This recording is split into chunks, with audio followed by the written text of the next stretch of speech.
Et donc en 2 mois de confinement, si juste vos efforts, c'est d'arrêter de grignoter entre les repas et de faire un peu de sport, mais que de continuer à manger mal aux 3 repas principaux, les résultats ne seront pas probants. On sait que pour perdre du poids, il faut quand même y aller, quoi. Faut manger bien du matin au soir.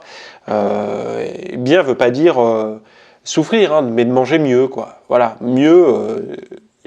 On peut pas se permettre de manger mal sur les 3 repas principaux de la journée, quoi. Donc c'est déjà un gain, moi je trouve. Hein. C'est déjà un gain énorme. Tac. L'association entre la fixation d'objectifs et les résultats de la perte de poids. Donc qu'est-ce qu'il disait? Le fait de se fixer des objectifs plus ambitieux et d'être motivé par des raisons de santé ou de forme physique est associé à une perte de poids plus importante.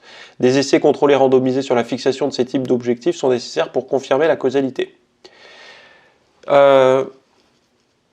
Moi, je pars du principe que la porte pour entrer dans la forme physique, la prise en charge de sa propre forme physique, c'est la ligne, l'esthétique, le maillot de bain. Je trouve qu'effectivement, il y en a beaucoup qui vont dire c'est matérialiste, c'est narcissique et tout.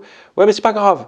C'est la porte d'entrée qui arrive à convaincre plus ou moins tout le monde parce que être mince, être belle, être beau, être sèche, etc., musclé et tout. Ok, c'est pas forcément quelque chose de très intellectuel pour beaucoup de personnes, mais globalement, en secret, tout le monde aimerait bien avoir un corps en forme. Donc ça peut être la porte d'entrée, mais plus tard, de trouver des objectifs, comme ils disent là, se fixer des objectifs plus ambitieux, d'être en forme et tout, par exemple pour rester avec ses petits-enfants longtemps dans le jardin, pour jouer et tout, ça peut être des choses qui... Merci d'avoir suivi ce rapide extrait. Alors dans la version longue, on va voir un rapport des Anglais et des Américains sur le surpoids et sur la santé, de voir un petit peu eux ce qu'ils mettent en place, et on va voir qu'en comparaison à ce qu'on met nous en place, c'est un peu ridicule. Nous, on fait pas grand-chose en France, hein, malheureusement. Alors, il y a plein d'actions qui sont prises, mais malheureusement, pas trop dans le concret. Et donc, on va parler de ça. Également, je vais vous donner des mises à jour santé sur 2-3 domaines qui vous concernent dans votre quotidien, que vous pouvez même vous en profiter en tant que sportif et tout.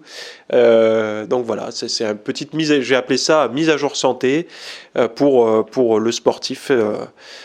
Mais pas que. Voilà. Donc allez voir le lien pour la version longue et on se retrouve de l'autre côté. Le lien est en description ou juste sous cette vidéo. À tout de suite.